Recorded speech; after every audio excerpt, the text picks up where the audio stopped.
విశాఖ జిల్లా పశ్చిమ నియోజకవర్గం గోపాలపట్నం 90వ వార్డు కాలనీలో కూటమి అభ్యర్థి గణబాబు ఎన్నికల ప్రచారం నిర్వహించారు. ఇంటింటికి వెళ్లి తమ అభ్యర్థిత్వాన్ని బలపరచాలని ప్రచారం చేశారు. ఈ సందర్భంగా అక్కడి మహిళలు గణబాబుకి పూలమాలలతో హారతులతో స్వాగతం పలికారు. గత 5 ఏళ్లలో రాష్ట్రంలో జరిగిందంతా రాక్షస పాలన అని గుర్తు చేశారు గణబాబు. బాబు సూపర్ 6 పథకాలతో ప్రజల వద్దకు తీసుకువెళ్లారని చెప్పారు. ప్రతి అవ్వకి తాతకి టీడీపీ ప్రభుత్వం వస్తుందని, మీరు ఎటువంటి కంగారు పడొద్దని ధైర్యం చెప్పారు. ప్రతి మహిళకు ఉచిత బస్సు ఏర్పాటు చేస్తారని హామీ ఇచ్చారు. జనసేన అధినేత పవన్ కళ్యాణ్ చంద్రబాబుకు బాస్టర్గా నిలిచారని, ముచ్చటగా టీడీపీకి హ్యాట్రిక్ విజయాన్ని కల్పించాలని ప్రజలను కోరారు. ఆ ఇల్లు స్వాగతం పలుకుతూ ఉంటాయి. ఇచ్చేటువంటి అభివృద్ధి కార్యక్రమాలు స్వాగతం పలుకుతూ ఉంటాయి. కాలనీ వాసులందరూ కూడా స్వాగతిస్తూ ఉంటారు. మీ అందరికీ తెలుసు, ఈ ప్రభుత్వం వచ్చిన తర్వాత మీ అందరికీ కూడా ఎంత భారంగా ఈరోజు పన్నుల భారం, ఇంటి పన్ను ఒకవైపు పెంచేస్తూ ఉంటే కరెంటు బిల్లులు విపరీతంగా పెరిగే మీ అందరికీ తెలుసు. ఒకవైపు కరెంటు బిల్లులతో పాటు గ్యాస్ ధరలు కానీ, పెట్రోల్ కానీ, డీజిల్ కానీ అన్ని ధరలు పెరిగిపోయినాయి. కొన్ని సంక్షేమం మాట అంటుంటే ఇక ఆ ముందునే అన్నా క్యాంటీన్ ఉండేది.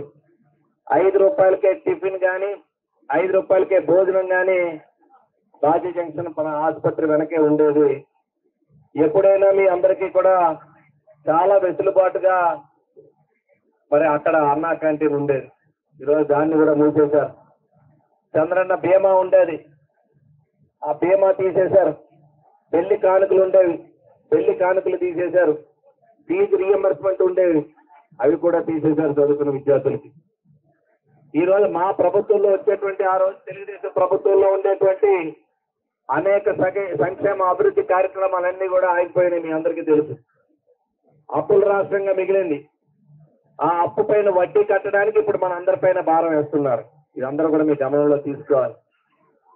అందుకని ఈరోజు భారమైనటువంటి ఈ ప్రజల మీద వేస్తున్నటువంటి ఈ భారాన్ని మరల తగ్గించాలి. రానున్న రోజుల్లో తెలుగుదేశం పార్టీ, జనసేన, పవన్ కళ్యాణ్ గారు కూడా స్ఫూర్తిగా నిలిచి ఒక అనుభవశాలు ఉంటేనే కానీ చంద్రబాబు నాయుడు గారు లాంటి అనుభవశాలి రాష్ట్రానికి అభివృద్ధి చేయాలి. ఈ అసమర్థ జగన్ పాలనలో పూర్తిగా అవినీతిమైంది, అహంకారంతో ఈరోజు పరిపాలన చేస్తున్నారు. ఇది పరిపాలన కూడా విధ్వంసంతో, పూర్తివ్యాధులతో ప్రారంభించినటువంటి పరిపాలన కాబట్టి కట్టడాలు చేత కాదు. అందువల్ల మనందరం కూడా అభివృద్ధి, సంక్షేమం రెండూ కావాలంటే మరలా తెలుగుదేశం పార్టీ, జనసేన, భారతీయ జనతా పార్టీతో కలిసి నడవాలని చెప్పి నిర్ణయం తీసుకొని ఈరోజు ఉమ్మడి అభ్యర్థిగా నేను మీ దగ్గరికి వచ్చాను. గతంలో కూడా 2014లో ఉమ్మడి అభ్యర్థిగానే మేము మీది ముందుకు వచ్చాం. మీరు అందరూ ఆశీర్వదించారు. అనేక సంక్షేమ కార్యక్రమాలు చేసుకున్నాం. ఇచ్చిన పెన్షన్దారులకి ఆగస్టు నెలలో ఇప్పటి నుంచి కూడా పెంచు వర్తిస్తూ, అంటే మే నెలలో అనుకున్నట్టుంది, జూన్ నెల నుంచి కూడా వర్తింపు చేస్తూ జూన్, జూలై, ఆగస్టు 3 నెలలు కలిపి ఆ పెన్షన్ 1000 రూపాయలతో కలిపి 7000 రూపాయల పెన్షన్ మొదటి నెలలో అందుకోబోతున్నారని చెప్పి అందరికీ మనం చేస్తున్నా.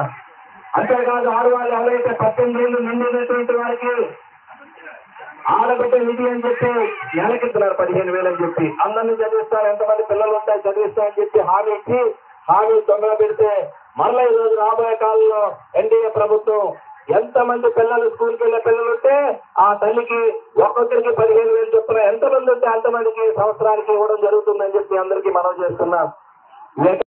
మీరు ఇంతకుముందు గేటు పడేది మీకు తెలుసు కదా. ఆ గేటు సమస్య శాశ్వతంగా పరిష్కరించుకొని అండర్ పాస్ చేసుకున్నాం. నగరంలోకి వెళ్తా ఉంటే ఎన్ఐడి ఫ్లైఓవర్ బ్రహ్మాండం కనబడతా ఉంది. మరి ఆ ఫ్లైఓవర్ నిర్మాణం చేసుకున్నాం.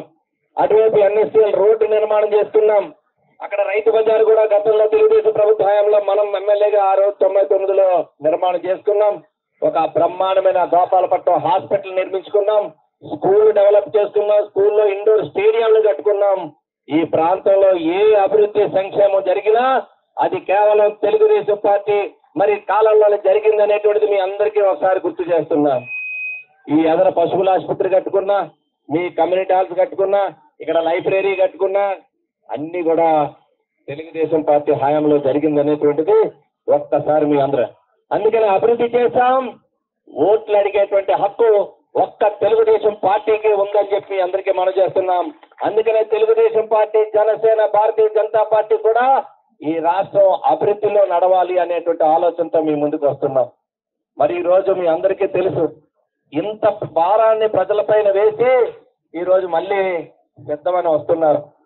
మీరు ఇవాళ అన్ని కూడా మనకి ఇచ్చేటువంటి 10 రూపాయలు అయితే 100 రూపాయలు మరలా మీకు లాక్కునే ప్రయత్నం చేస్తున్నారు. మీ అందరికీ తెలుసు. ఇసుక ధర పెంచేశారు.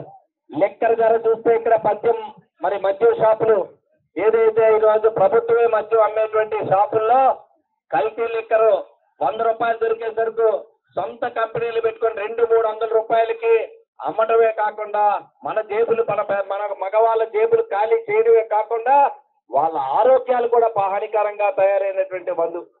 మీకు అక్కడ మీరు చూస్తే గంజాయి